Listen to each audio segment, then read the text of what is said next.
এপিসোডের শুরুতে আমরা দুজন ডেমন গার্লকে দেখতে পাই, যারা পানিতে ভেসে যাওয়া একটি শিশুর কান্না শুনতে পায়। বাচ্চাটির গলায় একটি উজ্জ্বল জেড লকেট ছিল। বাচ্চাটির পেছনে কালো ধোঁয়ার মতো কিছু পিছু নিচ্ছিল। এরপর আমরা একটি গ্রামে কয়েকজন বৃদ্ধ লোকের কাছে সেই বাচ্চাটিকে দেখতে পাই, যাদের বাচ্চা পালার কোনো অভিজ্ঞতা ছিল না। তারা বলতে থাকে, এই দাও শুতে কেউ রাত্রেবেলা অন্ধকারে বের হতে পারে না, তাহলে এই বাচ্চাটা কিভাবে বেঁচে আছে? বাচ্চাটা কোনো ডেমন নয় তো? তাদের মধ্যে কথা বলতে পারে না এমন একজন ইল্ডার ইশারায় বলতে থাকে, এই বাচ্চাটির লকেট আমাদের গ্রামের মূর্তির মতোই। হয়তো এই লকেটের জন্য অন্ধকার বা ডার্কনেস তার কোনো ক্ষতি করতে পারেনি। এদিকে বাচ্চাটি অনবরত কান্না করছিল। তার কান্নায় বিরক্ত হয়ে একজন ইল্ডার বাচ্চাটিকে চুপ করতে বলে এবং হাওয়ায় উঠিয়ে ছুঁড়ে মারে।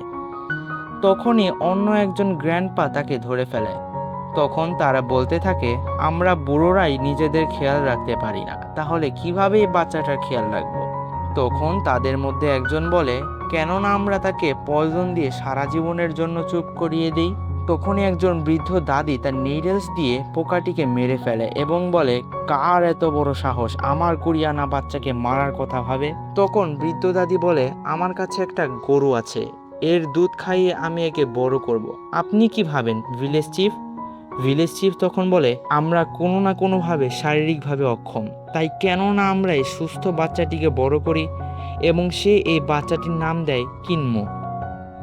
এরপর আমরা হঠাৎই রাত্রের সিন দেখতে পাই, যেখানে একটি ডেমন মহিলা কিন্মোর ক্ষতি করতে চাইছে, কিন্তু তখনই সে বৃদ্ধ দাদি তার নেইলস দিয়ে সেই ডেমনকে আটকে ফেলে। এরপর কিন্মো ধীরে ধীরে তাদের সাথে বড় হতে থাকে। কখনো সে তার গ্রান্ডপার চোখে আঙুল ঢুকিয়ে দেয়। একদিন কিমু স্পিরিচুয়াল হাবস নিয়ে বাড়ি ফিরছিল, তখন সে একটি বড় মূর্তি দেখতে পায়। হঠাৎই তার আশেপাশের পাথর উপরে ভাসতে থাকে এবং সে ভয় পেয়ে মূর্তিটাকে সম্মান জানিয়ে পালিয়ে যায়। কিন্মু একটি পাহাড়ে ওঠে, আকাশের দিকে পাথর ছুঁড়ে মারে। আমরা কিন্মুকে ঘুম থেকে উঠতে দেখি এবং তার দাদি রাত্রে বাইরে ঘুমানোর জন্য তাকে বকাঝকা করতে থাকে এবং তাকে সতর্ক করে, যদি সে অন্ধকারে দেরি করে তাহলে সে তাকে আর বাঁচাতে পারবে না। সে তার গ্র্যান্ডপাদের জিজ্ঞেস করে কেন তারা তাকে অন্ধকারে যেতে না করে এবং সেই ডার্কনেস এত ভয়ঙ্কর কেন, কিন্তু তারা তাকে কিছুই বলে না, বরং সাবধান থাকতে বলে। এরপর কিন্মু তার গরুকে নিয়ে বেরিয়ে পড়ে জঙ্গলের উদ্দেশ্যে। জঙ্গলে হঠাৎই তার গরু কথা বলতে শুরু করে এবং তার কাছে সাহায্য চাইতে থাকে। সে তাকে বলে, আমি তোমাকে দুধ খাইয়ে বড় করেছি, তাই তুমি আমার মাথার সিলভার নিডেলটা বের করে দাও। কিন্মু অবাক হয়ে সরল মনে সেটা বের করে দেয়। তখনই গরুর পেট চেয়ে একটা ভয়ঙ্কর মহিলা বের হয়ে আসে, যাকে আমরা সেই পূর্বের রাতে দেখেছি। সে বলে, 11 বছর ধরে তোমার গ্র্যান্ডমা আমাকে এর মধ্যে বন্ধ করে রেখেছে। আমি মুক্ত হয়ে গেছি, এখন তোমাকে মরতে হবে। কিন্নু বলে, তুমি কে? তখনই সেই মহিলা বলে, আমি জিয়াংলং সিটির লর্ডের ওয়াইফ। তখনই সেই ডেমন কিন্মুর উপর অ্যাটাক করে এবং কিন্মু তার হাত থেকে বাঁচতে চেষ্টা করে। হঠাৎ একটি লাঠি এসে ডেমনকে দূরে সরিয়ে দেয়। দেখা যায় গ্র্যান্ডমা এবং খোড়া গ্র্যান্ডপা সেখানে উপস্থিত। গ্র্যান্ডমা বলে, তোমার তো 11 বছর আগেই মরে যাওয়া উচিত ছিল। কিন্মু না থাকলে তুমি কি এখনো বেঁচে থাকতে বলে মনে করো?